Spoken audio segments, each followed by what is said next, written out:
ખાસ પધારેલ અને કિંમતી સમય આપેલ તેવા આપણા વિશિષ્ટ એવા મહેમાન સ્કાયલાર્ક એજ્યુકેશન ટ્રસ્ટના શેખ અબ્દુલ કાદર સાહેબને હું વિનંતી કરું કે તે બે શબ્દોનો બોલ આપે.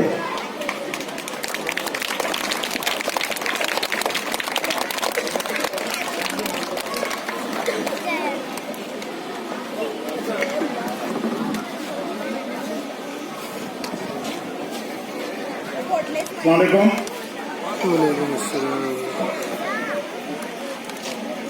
बच्चे शुक्रिया तो मुझे आप सबका करना है. आप ये सभी लड़कियों ने जो प्रोग्राम पेश किया बहुत अच्छा आपने तो पेश किया. नातिया कलाम और ड्रामे और हर चीज़ बहुत हुनर से आपने पेश किया. तुम सब बच्चियाँ बहुत हमारे साथ की हकदार है. ये छोटे लड़कों ने नातिया कलाम पेश किया, उनकी भी मैं तारीफ करता हूँ, उन्होंने बहुत अच्छा किया. लेकिन एक चीज़ ये होगा कि जो मेहनत लड़कियों ने की है वो मेहनत लड़कों ने नहीं की. क्यों ऐसा?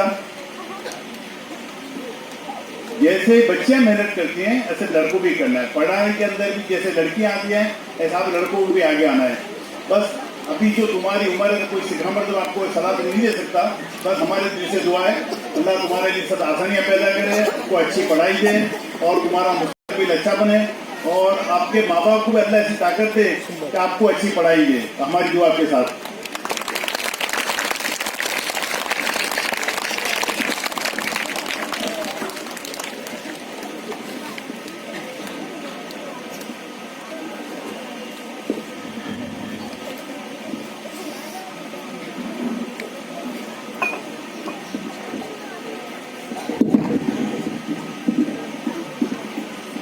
જનાબ અબ્દુલ કાદર શેખ સાહેબનો આપણે દિલથી અમને મુબારક આપીએ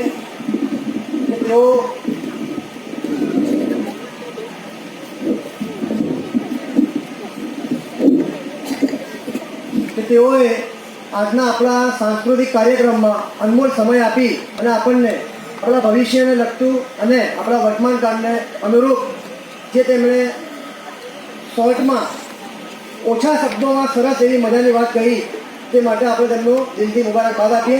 ત્યાર પછી આપણે સિરત કમિટીના ચેરમેન જનાબ મિસરવાલા સાહેબને અનુવાદ કરીએ કે તે બે શબ્દો આપણને જણાવે.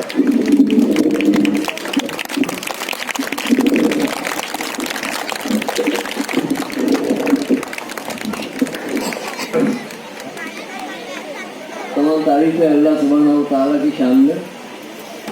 दुरूद व सलाम नबी करीम सल्लल्लाहु अलैहि वसल्लम की ज़ात अक़दस उनकी आल और साहबा अजमईन पर. अस्सलामु अलैकुम व रहमतुल्लाहि व बरकातुहू. सबसे पहले मैं इक़रा मैनेजिंग ट्रस्टी का शुक्रगुजार हूँ और ख़ास करके मेरे भाई अब्दुल कादिर शेख साहब का कि उन्होंने मुझे यहाँ आने का मौका दिया और आपसे कुछ बातें करने का मौका दिया. कहना तो बहुत कुछ चाहता हूँ लेकिन वक्त की कमी है. लेकिन एक बात मैं ज़रूर बता दूँ कि इक़रा में मेरा आना जाना रहता है. अक्सर आपके बहुत से स्टाफ वाले बहुत से बच्चे मुझे जानते नहीं होंगे लेकिन इक़रा के खजाने में ऐसे नगीचे हैं ये आज अगर मैं ना आता तो मालूम ना पड़ता. इतनी छोटी सी स्कूल, इतनी छोटी सी जगह और इतना बेहतरीन परफॉर्मेंस. रियली आप सब चमकते हुए सितारे हैं. और सबसे ज़्यादा अगर मैं उसको नहीं जानता इनका नाम क्या है, क्या नाम है इनका. मैं जब भी परफॉर्मेंस ये चल रहे थे तो बारीकी से सब पे मेरी नज़र थी और मैं रेहाना मेरे को देख रहा था. वो बच्चों को इशारे से समझाती थी, जहाँ बच्चे उलझ जाते उनकी हौसला अफजाई करती थी. तो मुझे तो ऐसा लगता है कि जो परफॉर्मेंस हो रहा है उसके पीछे रेहाना मैम का ज़्यादा हिस्सा है और उसके साथ में उन लोगों का भी हिस्सा है, वो टीचर का भी हिस्सा है जिन्होंने पढ़ाई के अलावा भी आप लोगों को तैयार करने में कुछ वक्त निकाला. जिस स्कूल में इस तरह के डेडिकेटेड टीचर हों, मैं समझता हूँ स्कूल बेहतरीन जगह है आप सबके लिए। ये जो है ये आपके टीचर नहीं है, क्योंकि आपका ज़्यादा वक्त 24 घंटे में से ज़्यादा वक्त घर से ज़्यादा आप टीचर के साथ होती हैं, बराबर। तो टीचर देखने जाए तो आपकी एक माँ समझें कि जिनके साथ अच्छे से अच्छा आपका वक्त जाता है, तो दिल खोलकर अब्बा, घर में तो शायद हो सकता है अब्बा का डर लगता हो, अम्मी का डर लगता हो, लेकिन टीचर एक ऐसी चीज़ होती है कि आप कुछ भी बात कर सकती हैं, मजाक भी कर सकती हैं उनके साथ में अपनी कोई पर्सनल बात है वो भी शेयर करती हैं। तो टीचर आपकी ज़िंदगी का एक हिस्सा है। दूसरी बात, आज लड़की के बारे में जो मैंने 2 दिन परफॉर्मेंस देखे, मेरी आंख में आंसू आ गए और बहुत अफसोस होता है कि आज भी समाज के अंदर लड़कों की ज़्यादा लड़की को फोकस किया जाता है, जबकि ऐसा होना नहीं चाहिए। लड़कियां माशाल्लाह इतना अच्छा पढ़ रही हैं। सीरत कमेटी में मैं देख रहा हूँ कि जब भी हम इनामत देते हैं तो अगर 100 इनामत होते हैं तो 100 इनामत में से 80 लड़कियाँ होती हैं और 20 लड़के होते हैं। क्यों ऐसा है? क्यों माँ बापों ने लड़कों को सिर्फ यही समझाया कि भाई ये तो चल जाएगा? नहीं, ये चलेगा नहीं, इनको पढ़ना है। और हाँ, लड़की का सवाल तो औरत जो है, माँ बच्चे का जो पहला मदरसा है वो माँ की गोद है। 5 साल कोई मकान भी बनता है ना तो उसका पाया पहले बनाना पड़ता है। जितना पाया मजबूत होगा इतनी इमारत ऊंचाई पे जाएगी। तो ये 5 साल का वक्फा है। ये 5 साल के वक्फे में सबसे इम्पोर्टेंट अगर कोई रोल अदा करता है वो माँ और टीचर। बच्चा 10वीं में पहुँच जाए, बच्चा 8वीं में पहुँच जाए, उसके बाद के जो टीचर हैं उनको कोई मेहनत करने की जरूरत नहीं है, उनको पकाई बिरयानी मिल जाती है। मुझे अफसोस है, मुझे कहना पड़ रहा है कि आज ये शाहीन या इकरा यहाँ पे जो 8 साल जिन्होंने मेहनत की और दूसरी स्कूल में जो जाएंगे, इनकी मेहनत का फल कौन खाएगा? दूसरी स्कूल वाले। वो स्कूल का नाम होता है कि भाई फलां स्कूल के बच्चे या, लेकिन लोग ये याद नहीं करते कि भाई ये तो 8 साल के बाद आया, 8 साल के बाद 9, 10, 11, 12, 4 साल यहाँ पे पढ़ा, लेकिन 8 साल जहाँ पे पढ़ा उस स्कूल के बारे में क्या, क्यों स्कूल के बारे में आप लोग बोलते हैं कि भाई हाँ ये इकरा से आया है और इकरा भी हमारे लेवल की स्कूल है। भले वहाँ पे 8वीं से ज़्यादा पढ़ाई नहीं है, लेकिन पढ़ाई में वो कम नहीं है। तो इस स्कूल का भी रिकग्निशन होना चाहिए। इसी तरह हम लोग कहते हैं भाई ख्वाजा गरीब नवाज, बख्तियार काकी, डॉक्टर APJ कलाम सब याद कर लेते हैं, लेकिन बहुत कम ऐसे लोग होते हैं जो ये याद करते हैं कि भाई इनकी माँ का रोल क्या था, कौन सी ऐसी तरबियत थी, कौन सी ऐसी परवरिश थी कि इन लोगों को आसमान तक, महताब तक पहुंचाया। मुझे एक बात कहने का मन करता है, शायर मशरिक़ डॉक्टर मोहम्मद इकबाल, कुरान की शायद ही कोई ऐसी आयत होगी जो उनके शेर के अंदर छुपी ना हो। उनके हर शेर के अंदर कहीं ना कहीं कुरान की आयत का तर्जुमा है। उनकी अम्मा का नाम था बी अम्मा, उनको प्यार से लोग क्या कहते थे? बी अम्मा। बी अम्मा ज़्यादा पढ़ी लिखी नहीं थी। एक दिन किसी ने पूछा कि भाई आप इतना पढ़ी लिखी नहीं है, लेकिन इकबाल इतनी ऊंचाई पर कैसे पहुंच गए? आपने इसकी कैसी परवरिश की, आपने ऐसी कैसी तरबियत दी कि आज इकबाल इतनी ऊंचाई पर गए? तो बी अम्मा ने कहा कि मैंने किसी से सुना था कि 24 घंटे में 24 घड़ियाँ ऐसी होती हैं जब अल्लाह ताला माँ की ज़बान से निकला हुआ दुआ या लफ्ज़ कबूल कर लेते हैं। जिस दिन से मैंने ये बात सुनी थी, कभी मैंने इकबाल को बुरे लफ्ज़ नहीं करे। इकबाल मुझे भी तंग करते थे, छोटे से मुझे परेशान करते थे, लेकिन मैंने कभी इकबाल को बोला नहीं। मैं बोलती थी तो क्या कहती थी? अल्लाह तुझे उस्ताद इतना सबक दे कि तू मेरे को मुझे सताने की फुर्सत ही ना मिले। अल्लाह तुझे तेरे स्कूल के टीचर इतना होमवर्क दे दे। तो अक्सर मेरा इल्म के बारे में उनको दुआएं करती थी। तो हो सकता है कि मेरी उसमें से कोई दुआ कबूल हो गई और इकबाल इतनी ऊंचाई पे पहुँच गया।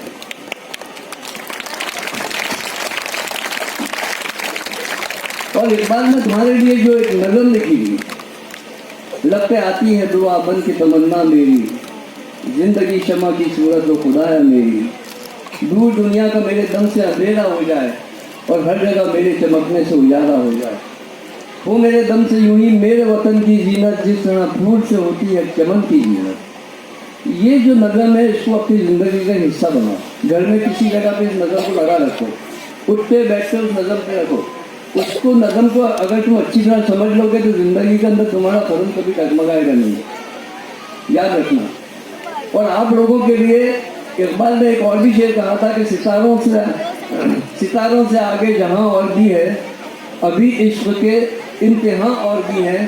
तू शाहीन है, परवाज है काम तेरा, तेरे सामने आसमां और भी है। आप लोगों को इकबाल ने शाहीन कहा है। शाहीन कौन होता है? शाहीन परिंदा ऐसा परिंदा है जो जिसका घोंसला नहीं होता। चिड़िया का घोंसला है, कबूतर का घोंसला है, लेकिन शाहीन अपना घोंसला नहीं बनाता। रात पड़ती है, जड़ों से जगह मिलती है, वहाँ बैठ जाता है, सो जाता है। और शाहीन इतनी ऊंचाई पे उठ जाता है, अल्टीट्यूड उसकी जो बताई है वो इतनी ऊंचाई पे होता है, लेकिन इतनी ऊंचाई के बावजूद ज़मीन पे छोटा सा कीड़ा अगर रहता होता है ना, वो नजर उसको आ जाता है। तो इकबाल कहते हैं कि तुम शाहीन हो। तुम लोगों को इकबाल ने शाहीन कहा है कि तुम्हारी ऊंचाई बढ़े कितनी ऊंचाई पे उड़ो, लेकिन तुम्हारी नज़र ज़मीन पे भी होनी चाहिए। और आसमां की तरह तुम्हारी कोई लिमिट नहीं है, उड़ो।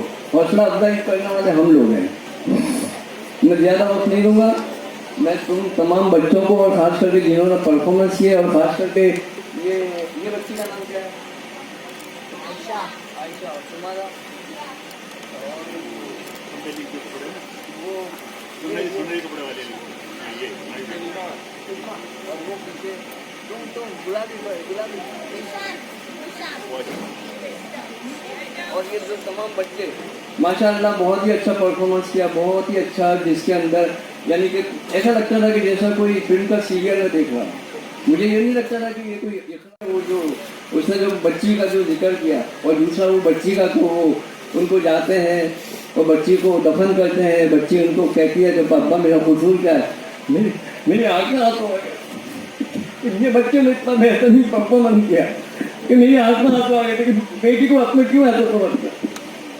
अल्लाह करे कि हर माँ बाप बेटी के ऊपर गुरूर करे कि माशाअल्लाह ये मेरी बेटी, क्योंकि जो तुम हो तुम्हारे माँ बाप की एक अमानत हो, तुम्हारे माँ बाप की तरबियत का आईना हो। तुम जिस घर में भी जाओगी तो वहाँ पे तुम्हारा नाम नहीं होगा, तुमको देख के तुमको तुम्हारे माँ बाप और तुम्हारे टीचर को याद किया जाएगा कि भाई ये कहाँ पढ़ी थी। तो इसके माँ बाप को कितनी अच्छी आदत में लेकर आई है, कितनी अच्छी इसकी तरबियत हुई है। तो बेटा यहाँ स्कूल में भी जो तुमको सिखाया जाए अच्छे कैरेक्टर, लेकिन 8वीं के बाद जब तुम 9वीं में जाओ तो उस स्कूल में भी तुम्हारी एटीट्यूड इतनी अच्छी होनी चाहिए कि उस स्कूल वाले तुम्हारी स्कूल की मिसाल लेके भाई देखो ये लड़की इकरा में पढ़ के आई है, कितनी अच्छी अच्छी आदत है, कितनी अच्छी वहाँ के टीचरों ने उसकी ट्रेनिंग दी है। तो बेटा मैं तुम सबको दुआ करता हूँ कि इल्म के मैदान में आगे बढ़ो, अपना नाम रोशन करो, माँ बाप का नाम रोशन करो, अपने स्कूल का नाम रोशन करो, अपने कौम का नाम रोशन करो। अस्सलाम वालेकुम। ખૂબ મુબારક જનાબ રફીકભાઈ લીપણવાળા, જે આપણને કાર્યક્રમને લગતી જે કંઈ વાત કરી તે આપણા જીવનને ખૂબ જ સ્પર્શી ગઈ. એક વાત કહીએ તો આપણી ભાષાનો એક સાચો જોહરી હોય ને, જે હીરાની પરખ કરે એ રીતે આપણી સ્કૂલમાં જે હીરાઓને એમણે ઓળખી કાઢ્યા છે. તે બદલ આપણે તેઓનું ફરી અભિવાદન કરીએ અને તેઓને મુબારકબાદ આપીએ ને હવે આપણા કાર્યક્રમને એન્ડિંગ છેલ્લા બોલ તરીકે લઈ જઈએ. હવે લાસ્ટ ઓવરમાં તો આપણી શાળાના ટ્રસ્ટી શ્રી ખાલિદ સર આપણને 2 શબ્દો કહેશે.